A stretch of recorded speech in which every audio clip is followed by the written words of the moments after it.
Hey, it's Mark again. So the framing, this is a frame from our friends at Brilliant Prints. Start again.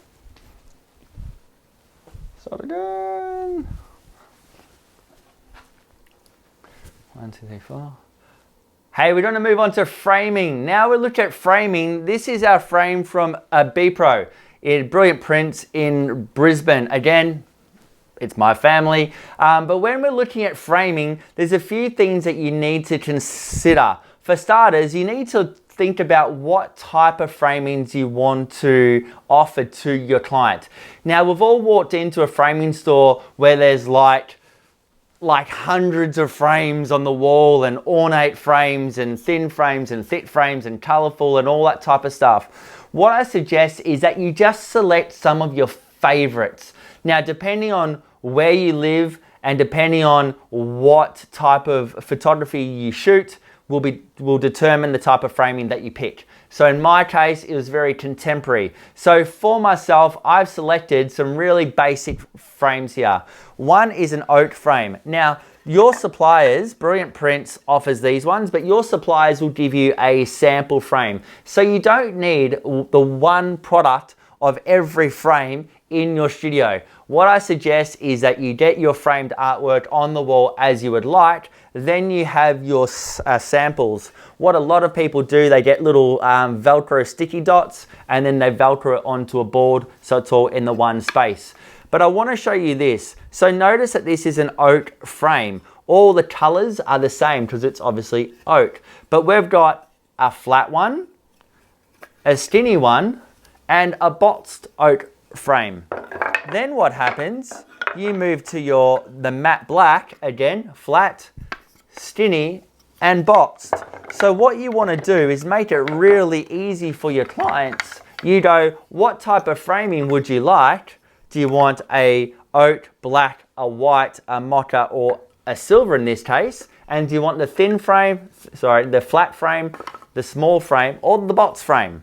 And it's really simple because it's really easy to go, this is the frame you're going to use. That picture, but in this color. That's enough for most people to understand what the framing would look like. Because if you wanted to see what my image would look like in silver, which is this one, you could do it on Fundy or Pro Select, but you know, that's horrible.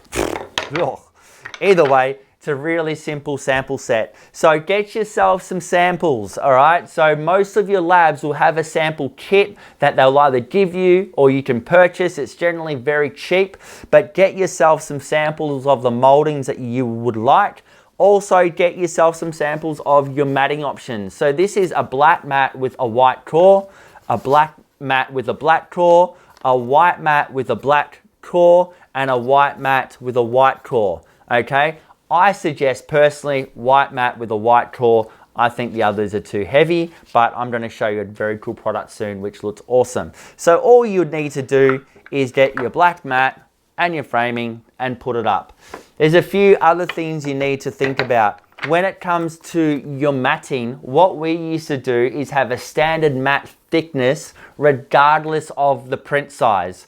So we always knew it was 60 mils. It was 60 mils on the outside no matter what product we chose. And that was just something that I liked. I liked the thicker mat to separate the frame with the mat to the image. It just gave that image a bit of pop and it gave it the breathing space it kind of needed without it looking too heavy. Because if you put your frame too close to your image, I just find it's a bit squished. But again, that's a personal preference. The other part is make sure that you get samples of your product. When it comes to samples, get samples of what you want to sell in your studio. Now, there's a few things that you should know about this print. This is just one print that's been photoshopped into the different components and then framed around with the matte and glass. Some people are getting a bit, I don't know if the word lazy is a good word, or clever at the same time, but they're doing the printing without the matte, but having more white space so it looks like a matte, and then having the frame around it, which I think is pretty cool.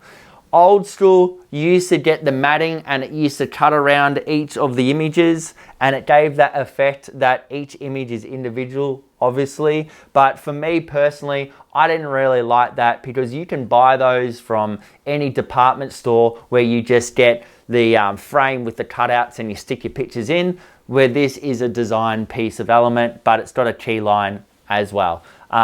That's that particular framing that we kind of have.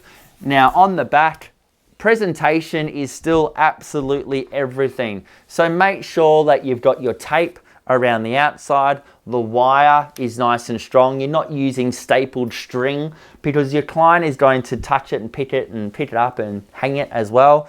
You've also got your little fluffy dots here to protect it on the wall, and a little handle with care.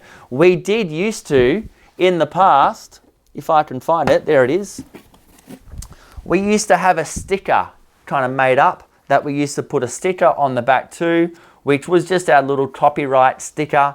And I'll show you in the video. I'll come nice and close for this one. A little copyright sticker that looks just like this, okay? And it pretty much is just saying you're to care for your product. If you'd like additional copies, contact us, and the copyright and our phone number and our details. So again, presentation is everything with the framing choices that we have, and just make sure that you have frames that suit your style. Again, this product range of frames is really clean and slick. There's no textures or bumps on it. It's just a nice, simplified, modern collection. Speak to your labs and go find yourself some beautiful frames. Have a great day. Bye-bye.